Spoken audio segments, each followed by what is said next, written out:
Hello and welcome to a special interview for The Wire. Given that America has committed itself to leaving Afghanistan by the 11th of September, but speculation suggests it could leave a lot earlier, and given that the American intelligence agencies have now decided that in all likelihood Taliban will sweep the country and take it over within 6 months, we ask a critical question today. Is it time for India to rethink its policy and its relationship with the Taliban? That's the key issue I shall discuss today with the former Director General of the Delhi Policy Group, Radha Kumar. Radha Kumar, first the Qatari Special Envoy for Counterterrorism and then the London Times, both have separately claimed that India is conducting secret talks with the Taliban. And when questioned, India's official spokesman didn't deny it. All he said is the country has engaged with several stakeholders. So let me begin by asking you, do you believe these reports are true and credible? Yes, I do. In fact, I would guess that attempts at contacts have been going on for quite a few years now, from little snippets that we see in the news.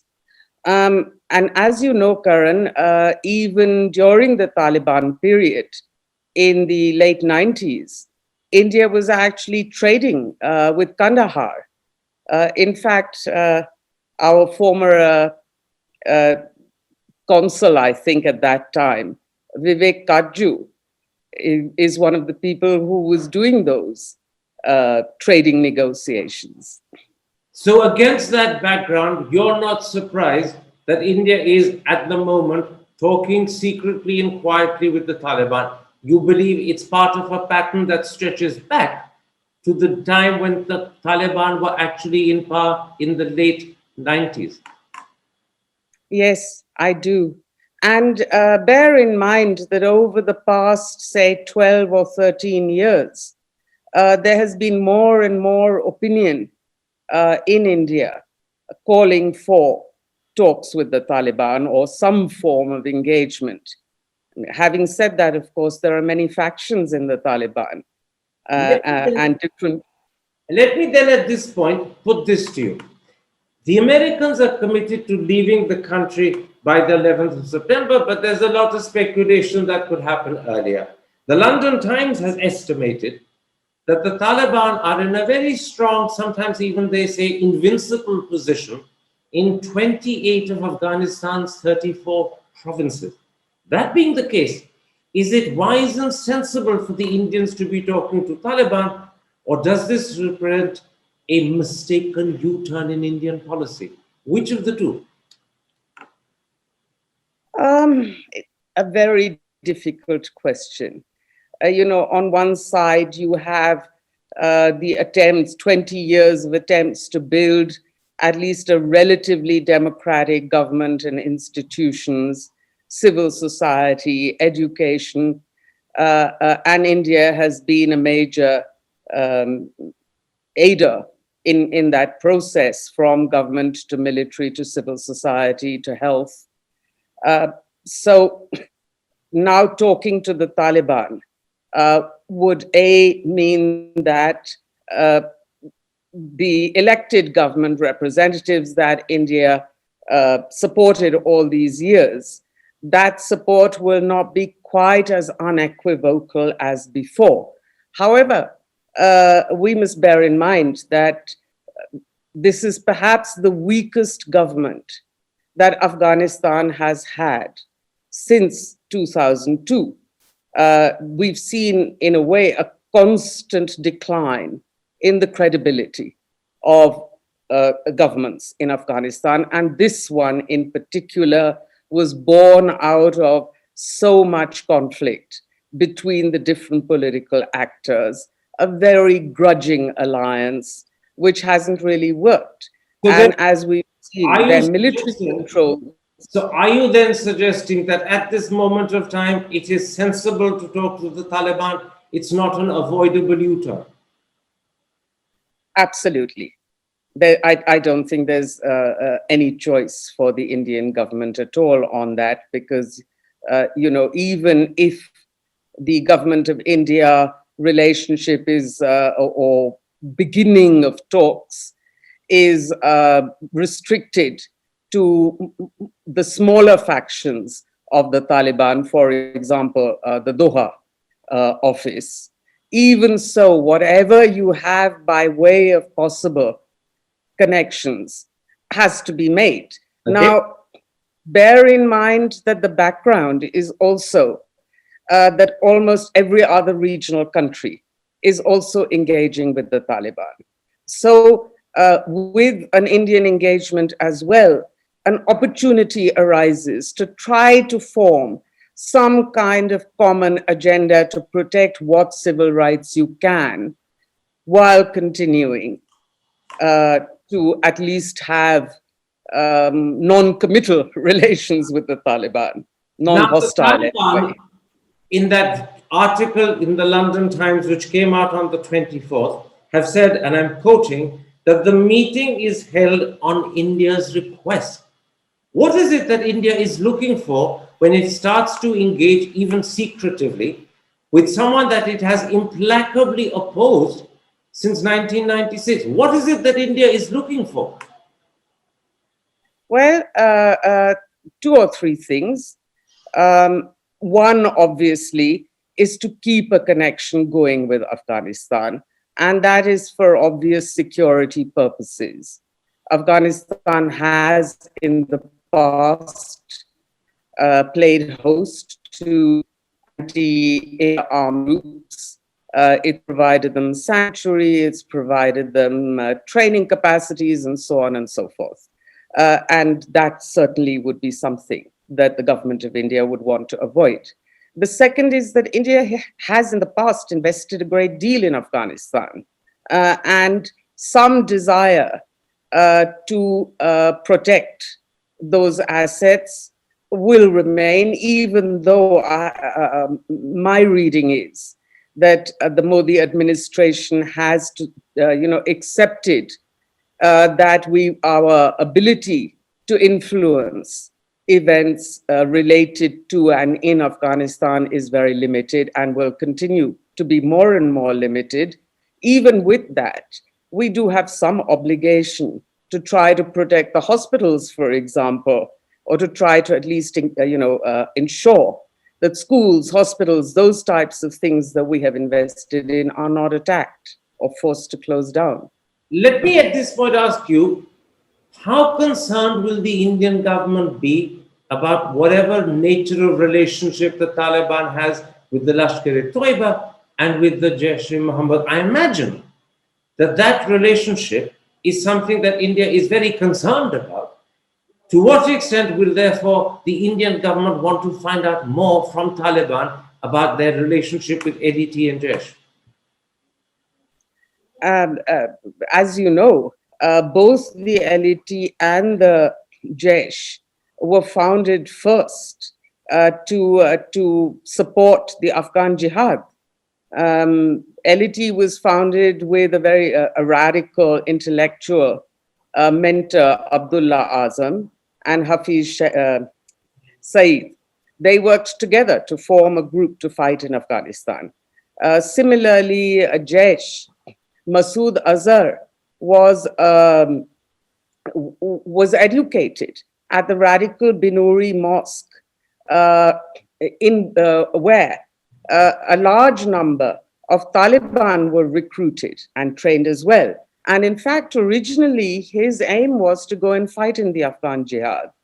And he went on a training program there and was found to be so physically unfit and really rather physically cowardly that he was rejected. And instead, what was discovered was that he was a great motivator. His fiery speeches apparently struck chords. Absolutely. But that, in a sense, is the historical past. What is the nature of the relationship Taliban has with LET and Jaish today? Because that's what concerns the government. A lot of this is obscure. The details are not very clear. We do know that when the Taliban was ruling Afghanistan, they provided sanctuary for LET, for Jaish, for Kashmir related armed groups, training, etc. Now, I would say it's a fairly certain assumption that Taliban who are based in Pakistan will have a strong relationship to LET and to Jaish, which are also, of course, based in Pakistan. You know, Karan, it's always been a myth that LET or Jaish or any of the other armed groups that we see as India focused were not at the same time Afghanistan focused. I mean, the big takeaway is that they feel that they belong to a global brotherhood and they will provide. But will the Indian authorities, when they talk to Taliban, want some assurance that Taliban won't provide sanctuary and, more importantly, other assistance to LET and Jaish? Is that something we're looking for? Oh, absolutely. And I would put it a little more broadly than that. LET and Jaish, of course, the Indian government would look for reassurance that the Taliban will not give sanctuary again. And as you recall, that's part of the agreement with the Taliban's agreement with the US as well, that they are going to stay Afghanistan focused.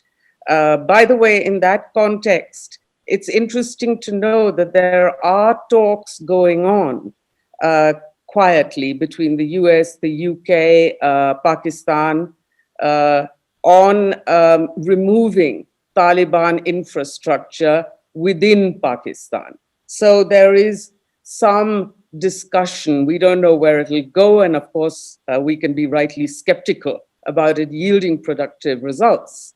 Let me put it like this. It's quite clear that the Indian government wants some assurance from Taliban that sanctuary and other assistance won't be provided to LET and Jaish. But as you explained, Taliban and LET and Jaish have historical linkages going back decades.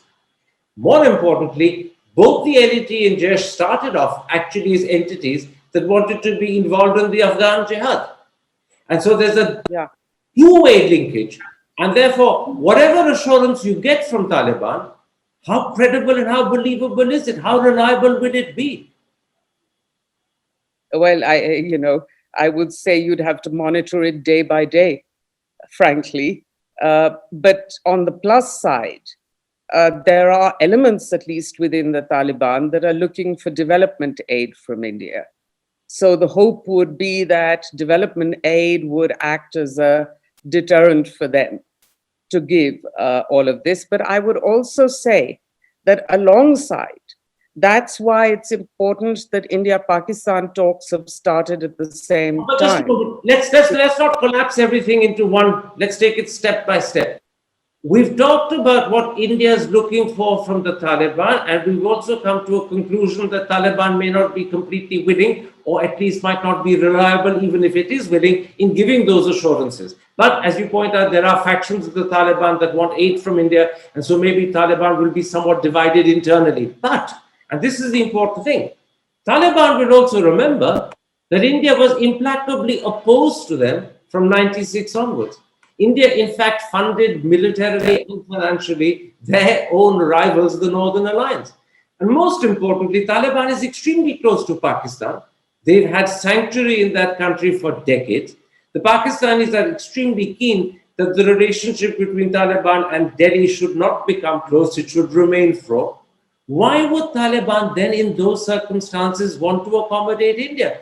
History, their dependence upon Pakistan, suggests that the animosity they feel towards India may not be overcome so easily. India reaching out may not be sufficient, particularly since we're only reaching out because we know Taliban's on the brink of taking over.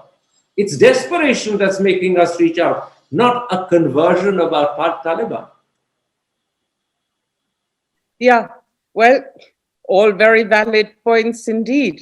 I would say, first of all, the Taliban itself has for quite long resented its dependency on Pakistan.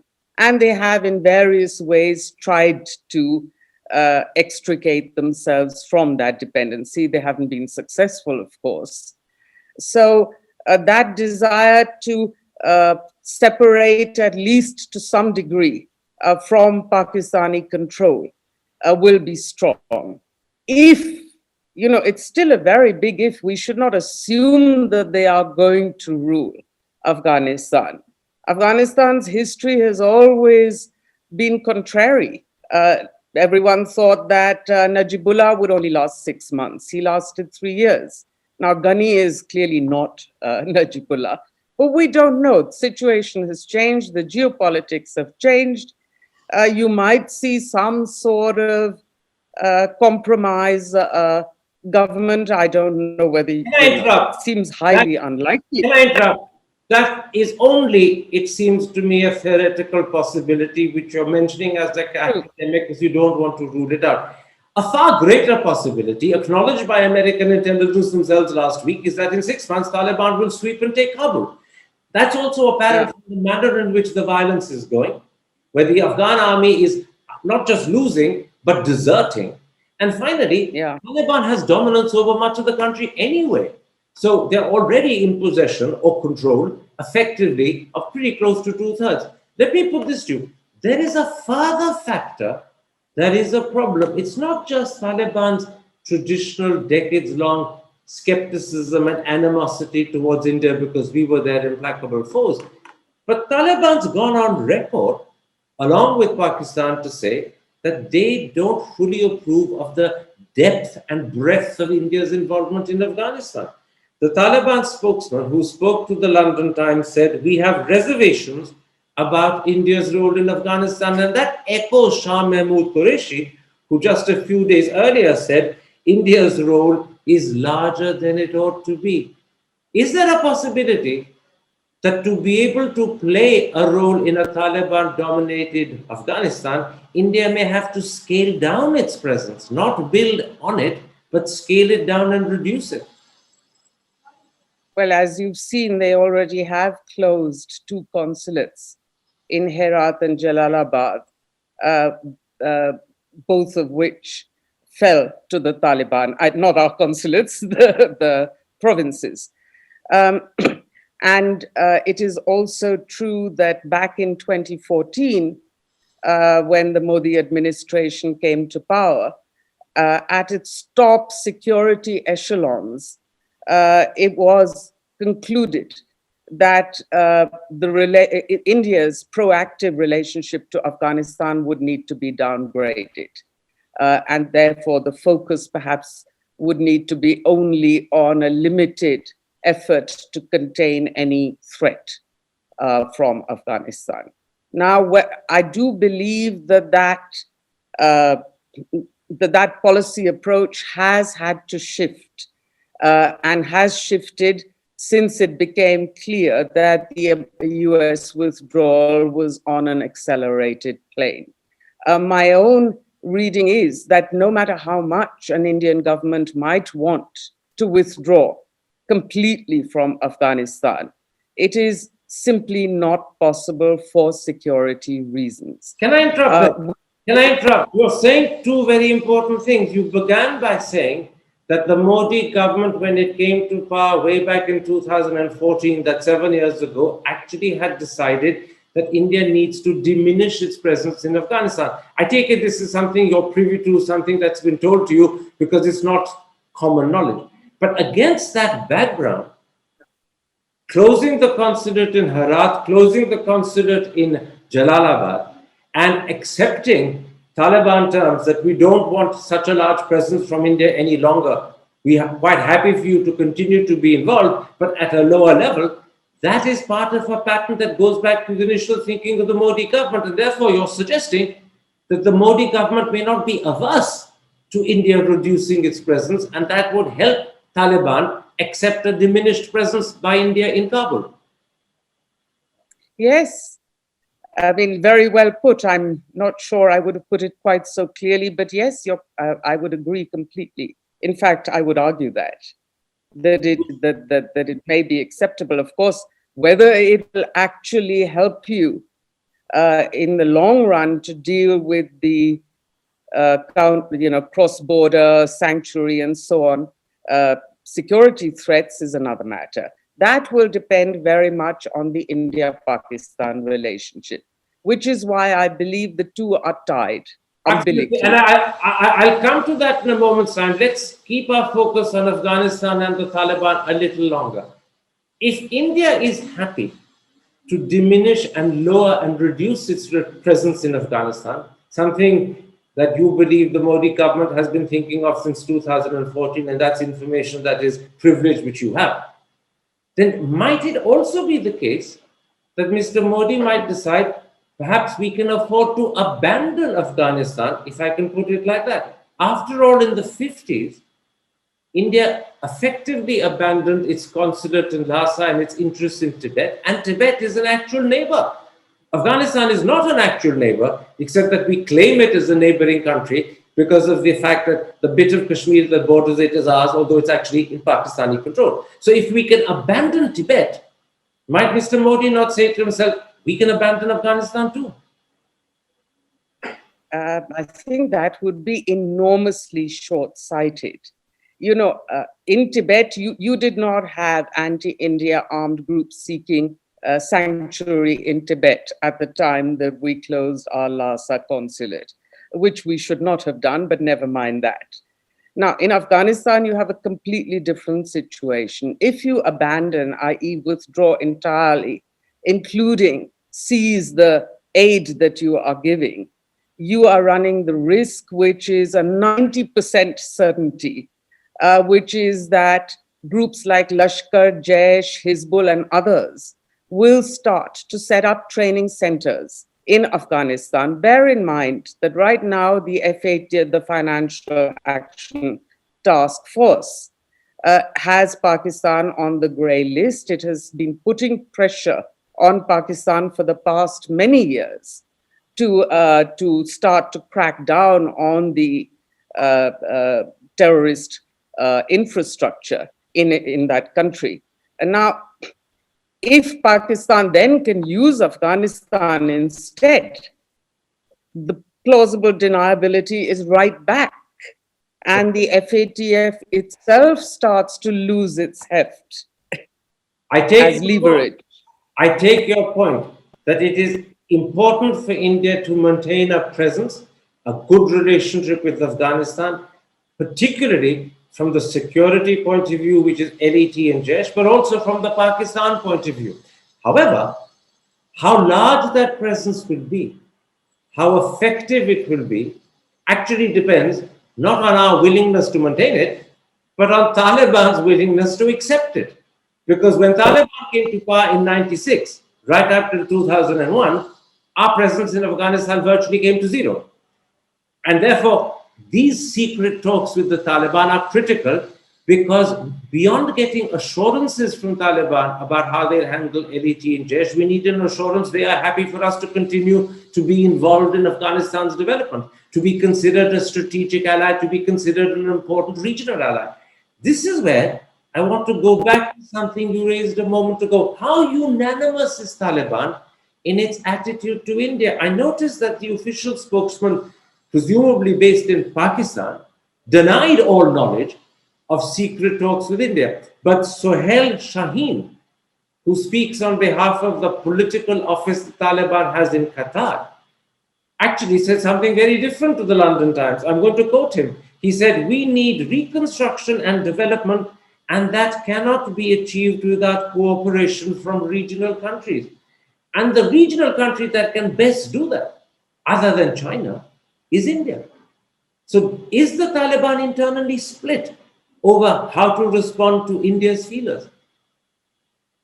I mean, the Taliban, I would say, are still not a unified force, even when it comes to negotiations with the US.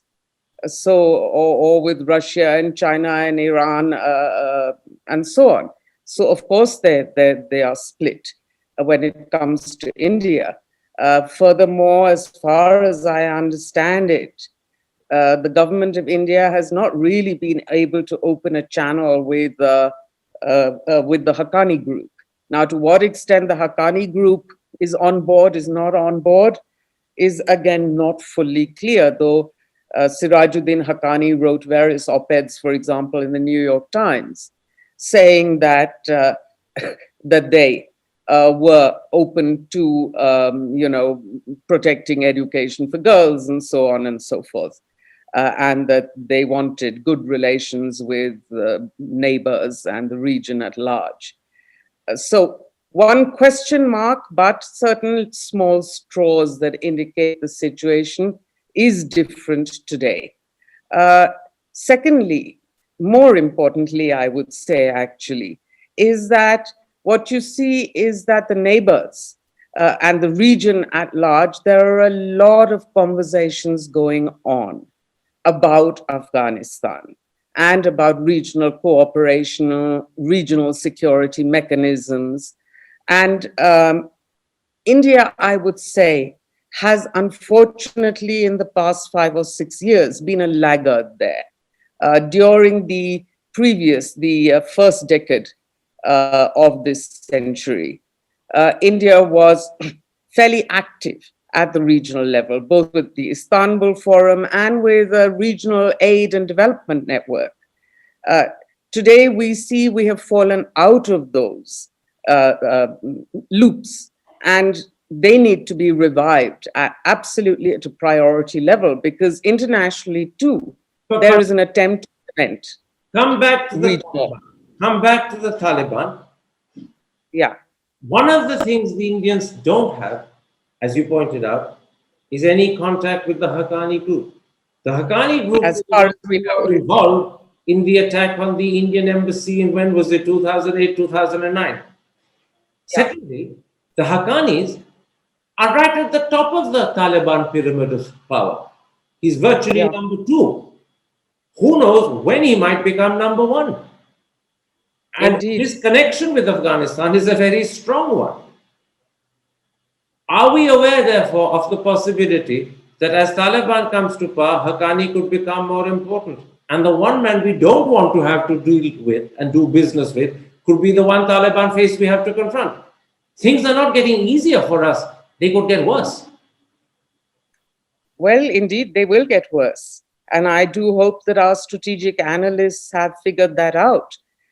Quite apart from the fact that the hardliners will most likely be in control of the Taliban. The more power seems to come into your hands, the more the hardliners generally will take control.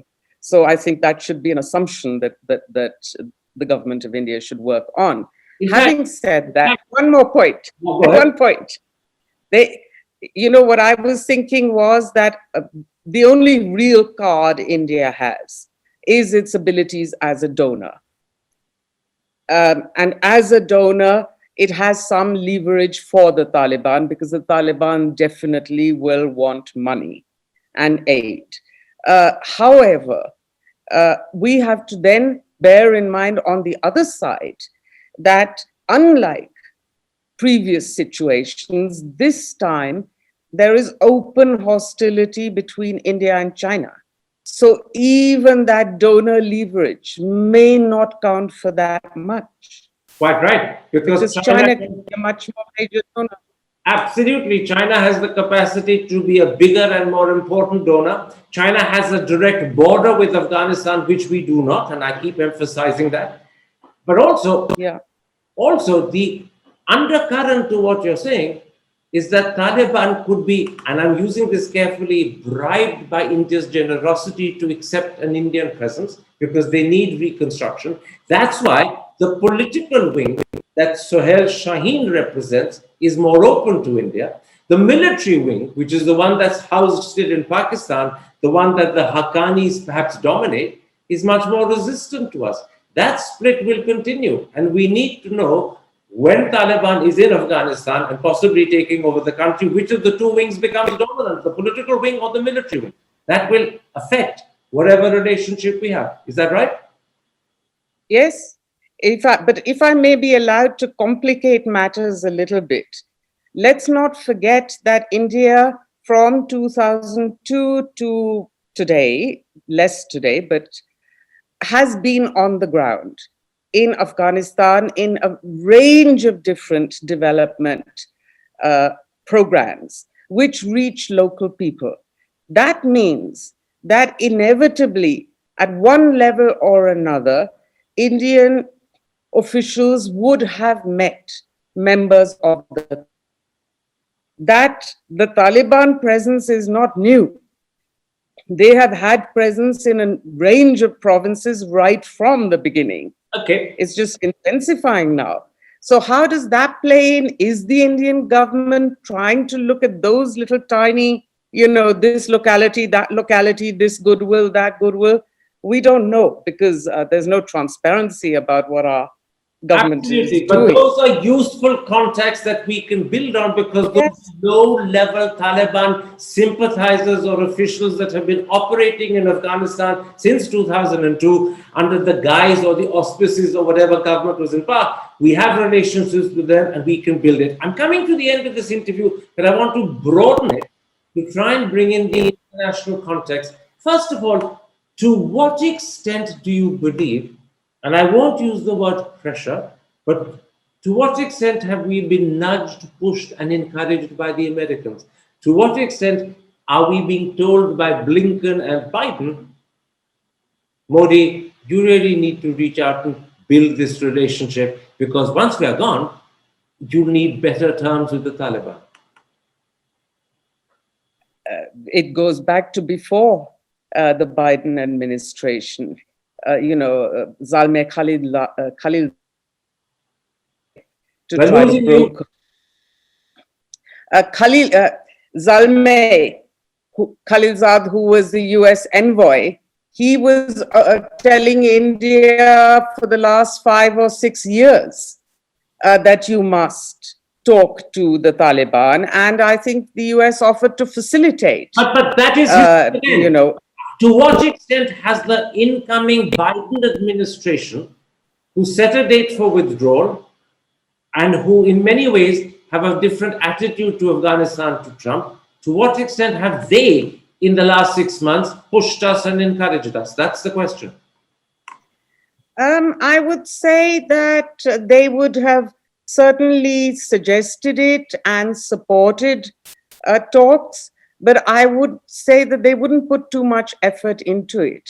Because as far as I can see, the Biden administration has also concluded that India will not have a great role to play in Afghanistan, other than perhaps as a donor of aid.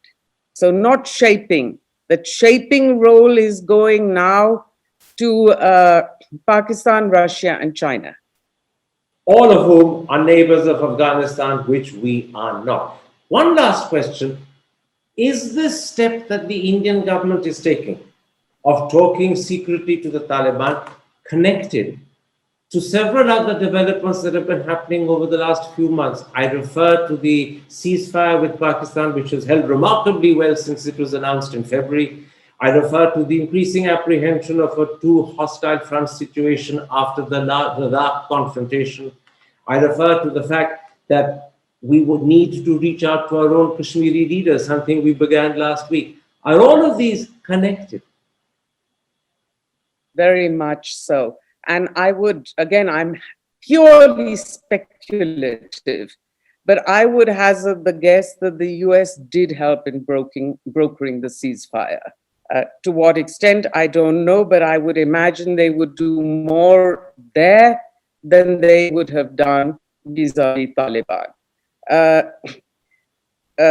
I think our own strategic planners must surely have come to the conclusion that given India's fading assets and role in Afghanistan, given the tensions with Pakistan, given the anger and alienation in Kashmir, if you put all of these and then add the ongoing standoff with China, too much hostility, a ring of hostility, which had to be dealt with. And I would, now whether they thought it or not, let me say that I think it's so important and it's really good that peace initiatives are being tried in Afghanistan, Pakistan, and Kashmir, though I believe that the Kashmir initiative is far too weak and will not yield results. We're coming right to the end. One last question, and it's the impression that everything you've said has left behind. I want to put that impression to you to see if you agree with it. Many will feel there's no doubt that India has taken the initiative to start the talks with Taliban. In fact, that was accepted and admitted by the Taliban spokesman to the London Times. But, and this is the important thing, this is not an initiative taken because India is on the front foot. This is an initiative taken because we're on the back foot and we sense that things that were going right have gone in reverse and we need to rectify, or at least we need to lay down markers beyond which we won't slip. This is an initiative, but one on the back foot, not the front. Absolutely. I feel that very deeply and very strongly. And I also feel that we have squandered what we built up in Afghanistan. You know, for a developing country like India, 2 billion in aid, you look at the sort of level and frequency of engagement from the years 2006 to about 12, 13, high, very high, and constantly increasing. And then you see this sharp drop. And as an Indian taxpayer, I asked myself, we put all this in, and I was a complete supporter. In fact, I was a cheerleader for what was going on. Got enough back. But we're ending, but I'll point out one other irony. Today, it's Pakistan that will play the dominant role. And to be honest, Pakistan has been playing the dominant role in Afghanistan ever since the Russians came in the winter of 79-80. But if you go back 10, 15 years before that, when the Afghans and the Pakistanis had enormous problems over the Durand Line, and in fact, Afghanistan was reluctant to recognize that border. It claimed the Pashtun territories of Pakistan because it believed they belonged to Afghanistan.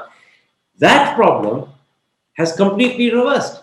No longer is Pakistan a country that the Afghans look upon with skepticism, wariness, and cynicism. They now embrace them as brothers who stood by them. India has slipped into that territory, particularly now if the Taliban take over, of someone that's trying very hard to build a good relationship. As you said, we've spent 2 billion. Others say it's 3 billion. But as you say, when we look at it, what are we going to get in return if we can't continue once the Taliban come to power? I thank you, Radha, for this interesting, almost encyclopedic interview that lays out for those who care what exactly does the future of India's relationship with Afghanistan and what are the chances of India's, if I can so call it, attempt at rapprochement with the Taliban likely to lead to. Take care, stay safe. Thank you, Karan.